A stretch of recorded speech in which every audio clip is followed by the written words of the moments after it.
Carrie is a director of fair in medicine, and she's all around brilliant, so we'll go straight on. Well, thank you, Stalin. This is a brilliant conference, so applause. Yeah. Of course, I have to explain why the doctors and the healthcare system's so crazy. Easy job, right?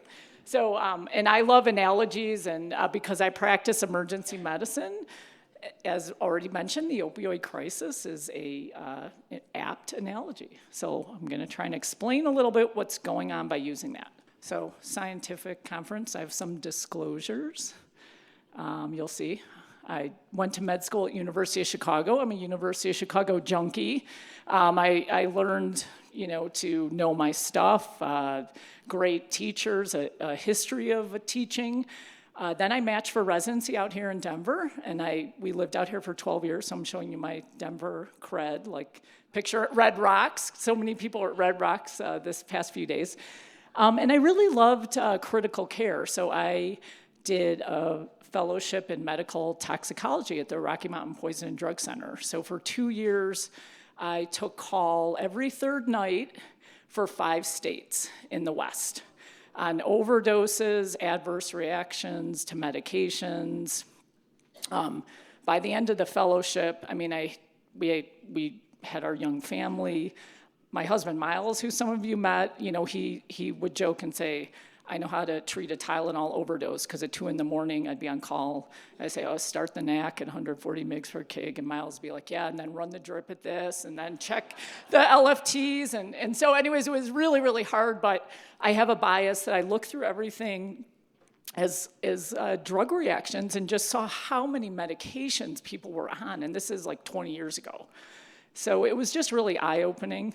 And then, I was practicing and a mom and wife and just interested in advocacy too, because I would see how many problems there were in healthcare and emergency medicine, such an honor, but you see really what works and what doesn't work in the healthcare system, because a lot of times when people call their doctor's office, it's like, go to the ER.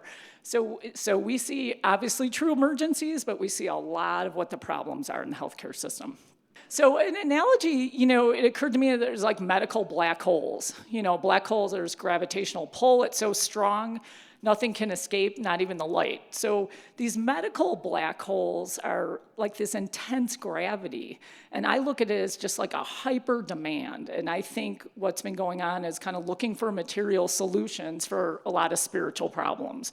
And material solutions, what I mean is medications, maybe unnecessary surgeries. You can see where this is going. But hyper supply is also part of it, which is really big pharma, and then regulations that really kind of expand markets that really kind of aren't there. So we'll talk about that. And then the last mile captured, like the Amazon last mile, is the prescribers. So we have the physicians, but the growth of NPs and PAs, physician assistants and nurse practitioners, unwilling to say no. So we'll talk about that. And so inside the black hole, the Hippocratic Oath is supplanted, the hierarchy is inverted, where some administrators, telling doctors, like, you have to do this or that has nothing to do with practice of medicine. The evidence base is ignored. Patient harms are justified or just kind of ignored till it gets super extreme.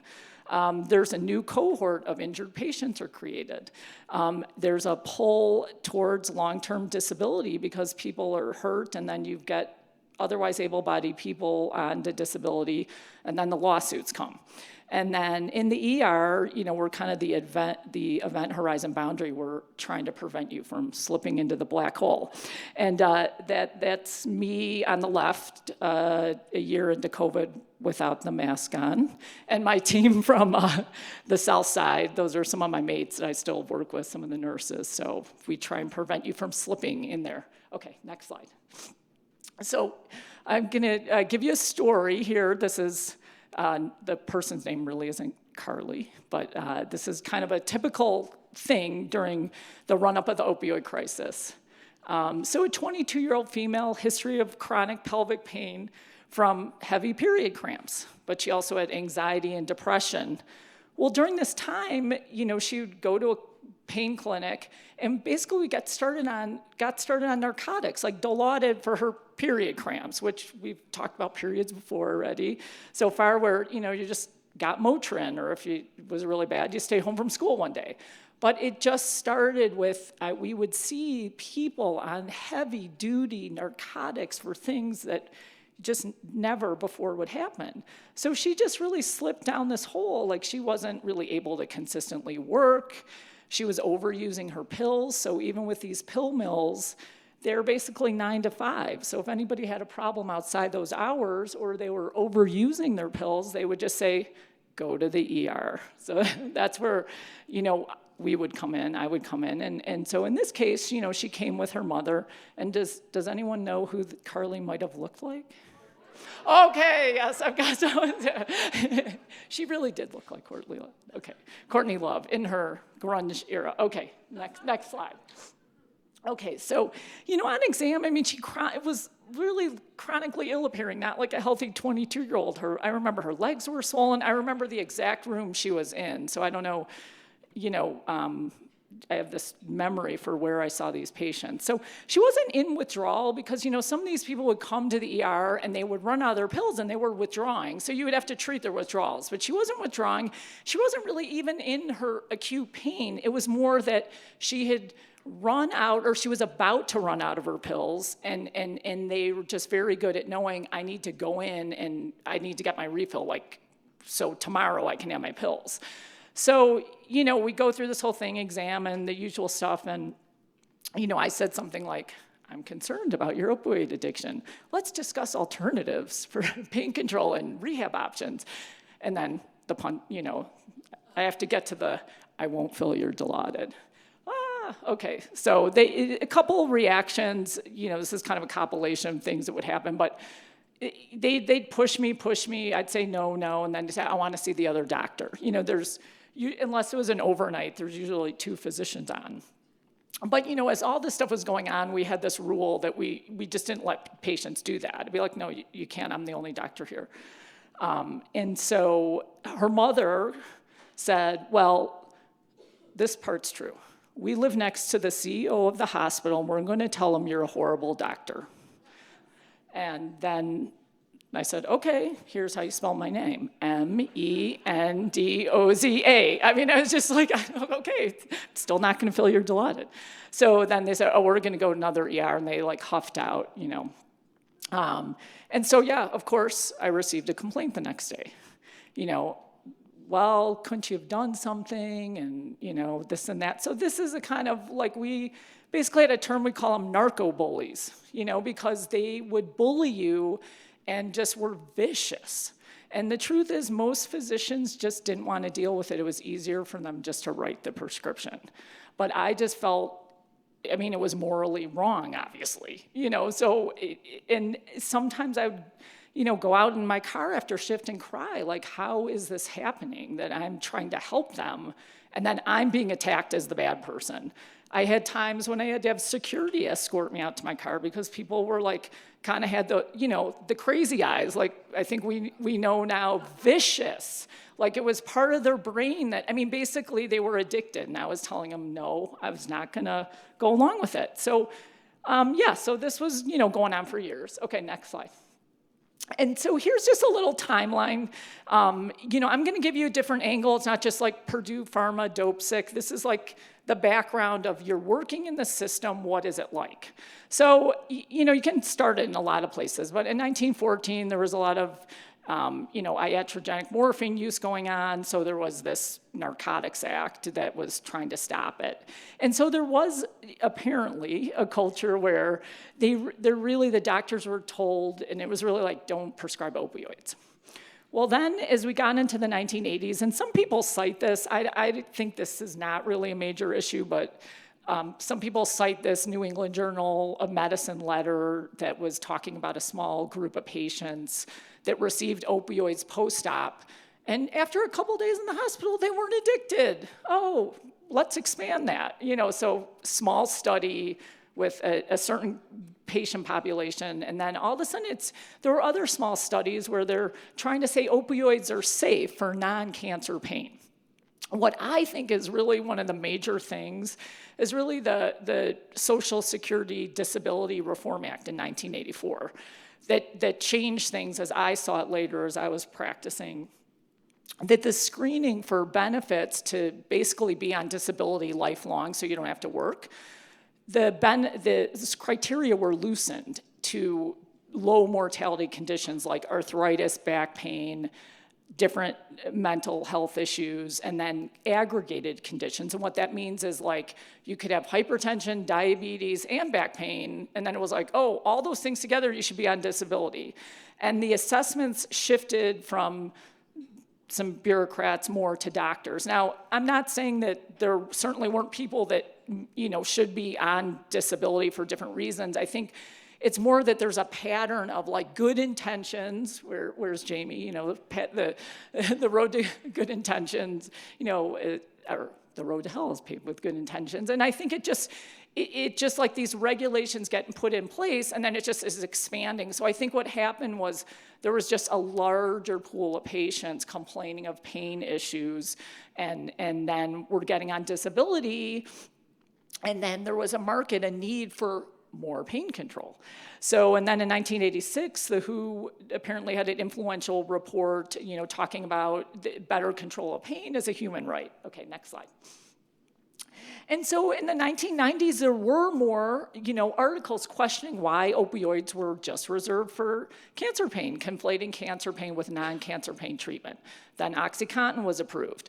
The Pain Society created pain as the fifth vital sign in the pain scale, which is up there, conflating, again, acute pain with different chronic pain syndromes. 1997, I think this is important, the FDA loosened the rules around big pharma doing direct to consumer advertising. So I think that, you're starting to see the glossy ads on TV that, you have this condition and you need this medicine for it. And then, this is one of the alphabet soup, things in regulatory medicine, but basically patient satisfaction surveys came about in 1997 where the hospital, and I think as medicine got more expensive and opaque, there's this push to show how they're, what's the value, what does the patient, feel about their experience. And so some of that can be good, but again, I think it can get out of control. Then there's just more, regulatory initiatives for performance metrics. And in 1999, the VA, the Veterans Administration, adopted pain as a fifth vital sign in the hospital. So you'll see a pattern that with a lot of the regulatory policies, it starts in the VA because that is kind of our socialized system in a way that they'll go there first. So that started the VA. And then really, I think the MBAization of the medical administrative state started with things like the Net Promoter Score for the MBAs out there. That's just the scale as you want your people to have 9s and 10s because they're going to, say, oh, hey, this is a great company. You should, get your services there. So a lot of like concepts moving away from just like practicing medicine, but more like the big hospital systems, how are we showing value, patient experience, that kind of thing. Okay, next slide. And so this is actually from Aida's article. She's one of our Fair Medicine Fellows sitting down there. A little snippet, she's a great writer. But see, there are some of the other things as it got rolling. The Institute of Medicine did a big report, poor control of pain. The Joint Commission, which is the regulatory body that credentials hospitals, said we need better standards and we're gonna tie, some of our regulations to how well you're doing this. The DEA and licensing bodies relaxed prescribing restrictions. And then in 2002, there was the AMA, JCO, these big bodies said, oh, we need evidence-based performance measures to measure how well we're doing with pain control. And if you see the little red arrow down there, it was funded by Purdue Pharma. Okay, so. Then pain control scores were tied to reimbursements to hospital and physician compensations. I don't know how many people really understand that. I don't think that's talked about enough, and the AMA's never apologized or really taken ownership for any of that. But basically some bonus structures had in there that you had to, if your patients didn't score well on their pain scale and their pain control, you got dinged. Physicians got letters that there's poor pain control and you need to prescribe more. Okay, next slide. And so, on the left is an example of, this is in 2004, some doctor in California had a complaint to the medical board because he did not control an elderly person's pain well enough. You could see how it could get complicated, but it was like this whole thing of complaining because you weren't controlling people's pain enough. Now, on the right is actually a slide from the Joint Commission because they're saying, hey, it wasn't our fault. This all started before our regulations. So you see, yeah, OxyContin was, approved, and then the pain standards were later, and clearly the scale is going up and to the right, like we see with, gender, treatments and all of that's the same up and to the right. But it is complicated. Clearly, there was a market. I think the increase in disability and just a material solution for people's problems, but I think the regulations are a huge, huge factor when you're practicing medicine because you're inside the house of medicine and you have to, you have a contract with the hospital and they say, hey, this is what you have to do. Like, we won't be credentialed unless we follow these measures and report on them. So it's complicated and it's all part of it. So, okay, next slide. And so, you can see on the left, the opioid prescriptions, going up, right? And they started to taper off. We'll talk about it in a second.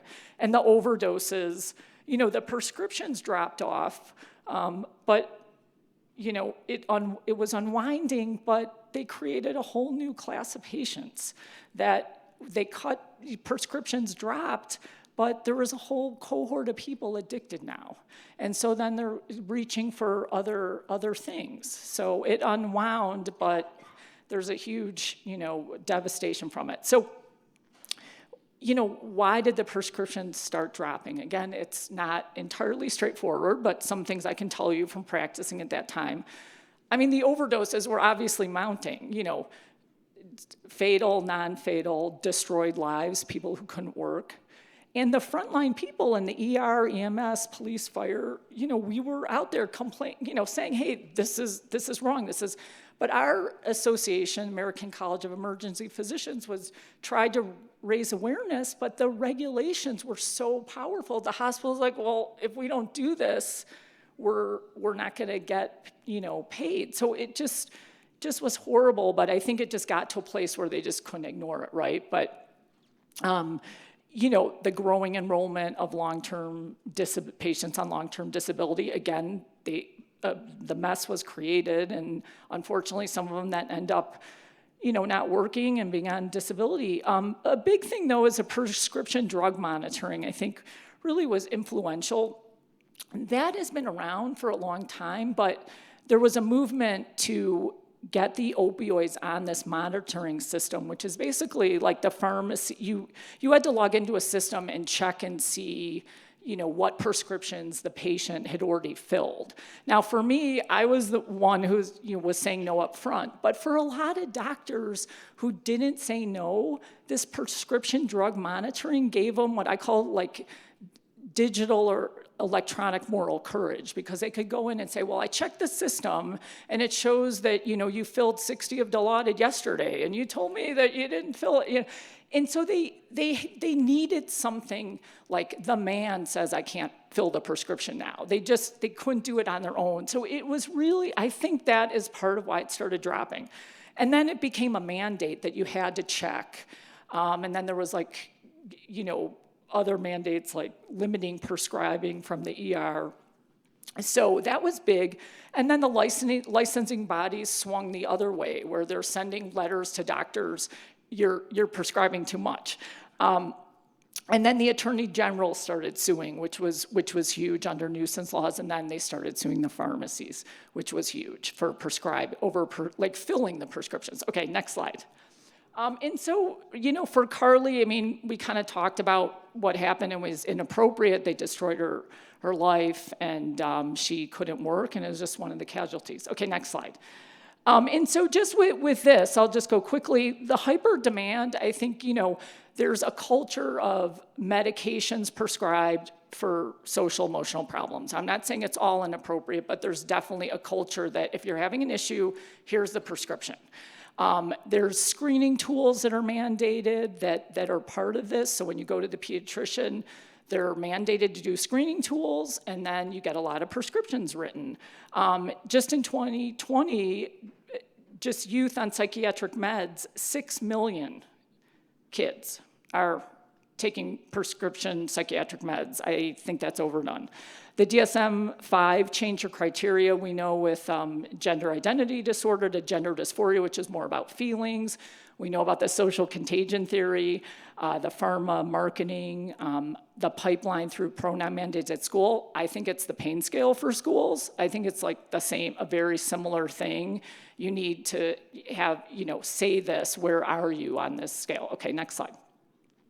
And then just the hyper supply with the regulations. Again, Lior did a great job talking about this, but in Obamacare, they started writing in new non-discrimination things, basically gender.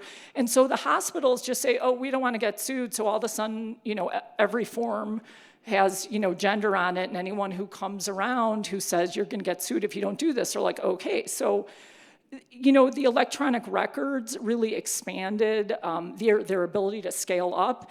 And this is on the right from 2013, WPATH. See, they go right to the regulations. They know how to get into the healthcare system. 10 years ago, WPATH was advocating for changing things in the electronic healthcare system, in the records, in terms of the gender fields. Okay, next slide. And this is just something last year that popped up for me, that it's wanting to, have me enter all this stuff in the system. And of course, I didn't do it. Okay, next slide. And this is just what, some people have seen that this is a subform in EPIC that has all these fields now. And just the main thing is there is no field for biologic sex. Okay. So what are we missing? Where is it tied on the back end of the algorithms? I've tried to find out. Nobody can give me an answer. Are we missing pregnancy tests? Yes. Are we going to miss screenings? Yes. Okay, next slide. So in other talks, I've gone over this, but this is from the New England Journal in 2019. This is their call to have better improvements in the EHR because a woman who was presenting as a man was missed that she was pregnant and experiencing preeclampsia and almost died. Because she registered as a man in the electronic health record. She looked like a man. They didn't think, because she was complaining of abdominal pain, that maybe she was pregnant.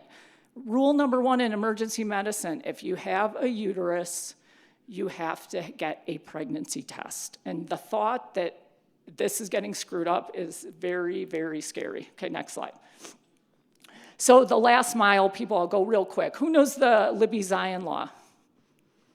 Okay, my doctor's here. I think this is really important.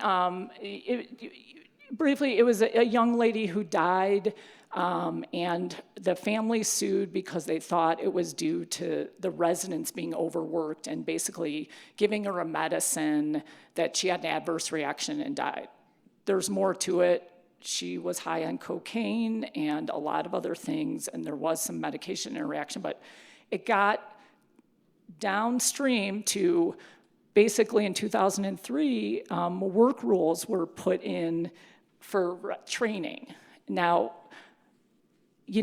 I'm of the old school. Like when I trained, you stayed at the hospital until your stuff was done, and it was a hierarchy, and you just did what you need to do. This changed the culture. It's like, well, I have to leave now because it's too stressful to, be here at the hospital, and the residency's all changed about lifestyle for the residents. So this is really important because it changed the culture of medicine. I think it's more of like a job than a calling in some ways. There's the shared decision-making informed consent, which has been, abused. We've talked about the social justice warrior generation.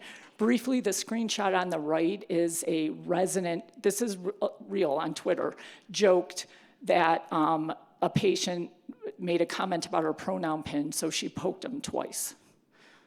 Yeah, scary.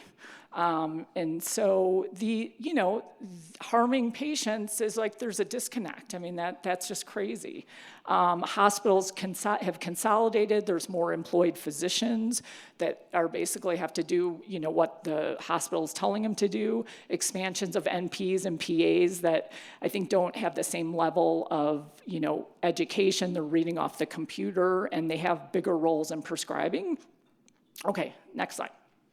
I'm almost done. So just very quickly, strategies, the social contagion theory. We know social media laws, plus minus, but there's something there.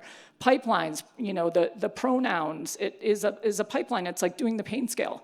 I think they need to classify schools as medical practices if you're doing that.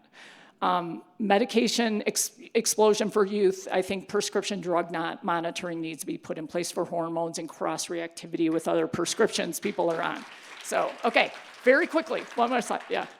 The ongoing litigation of, the ACA's 1557 with the discrimination, conflating the sexual health laws. You can't tell a parent if a kid is getting STD testing. So there's been a lot of issues with that. Patient experience scores, I think, should not be tied ever to compensation.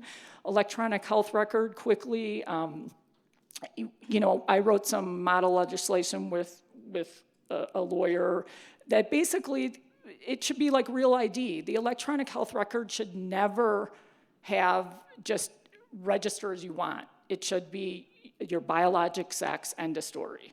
ICD code for G transition. Last thing, IATA and I, that's from something we got in the New York Post. We're working with the CDC to create billing codes for detransitioners. Yeah, if you don't have a billing code, you don't exist in the medical world. Okay, next slide. And then I'll just skip it, but just restoring autonomy, I think we need to do better with, compelling CME. We need decision support tools that are cool. And then we need to do stuff like trying to get into conferences. And we had a booth at the APA, and some of the great people here were with me. And then last slide, I think, finally, I'm sorry, yeah. Oh, I can't believe no one has quoted Schultz and Neeson, but we'll just skip next slide. And there you go, that's the last slide, our AAP warriors. Okay, thank you.